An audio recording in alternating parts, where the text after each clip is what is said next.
आपके परीक्षा के लिए गेस, ठीक है ना, कौन कौन सा क्वेश्चन लड़ सकता है।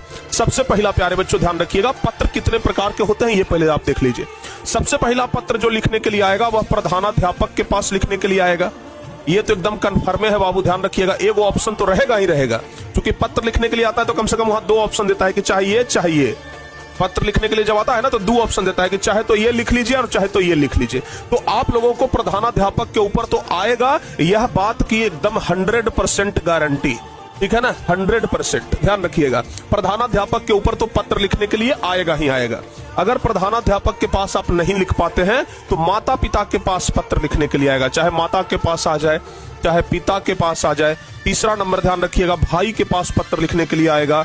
चौथा नंबर याद रखिएगा, दोस्त के पास पत्र लिखने के लिए आएगा, ठीक है ना। अनेक कारण हो सकता है। जब प्रधानाध्यापक के पास पत्र लिखने के लिए आएगा तो इसमें छुट्टी के संबंध में होगा, ठीक है ना। और अगर छुट्टी के संबंध में नहीं हुआ, कहिएगा कि सर अगर छुट्टी के संबंध में ना होकर के कोई और चीज पूछ दे तब पूछ सकता है। और क्या पूछ सकता है बताते हैं। छुट्टी के संबंध में अगर नहीं पूछेगा तब पूछेगा चरित्र प्रमाण पत्र निर्गत करने के संबंध में।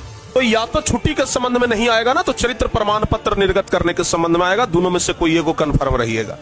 तो इतने तरह से प्यारे बच्चों पत्र लेखन लिखा जाता है संस्कृत में, ठीक है ना। इतने तरीके से पत्र लेखन संस्कृत में लिखा जाता है। तो आप लोगों के ऊपर निर्भर करता है कि आप कैसे लिखते हैं, किस तरीके से लिखते हैं, ठीक है ना।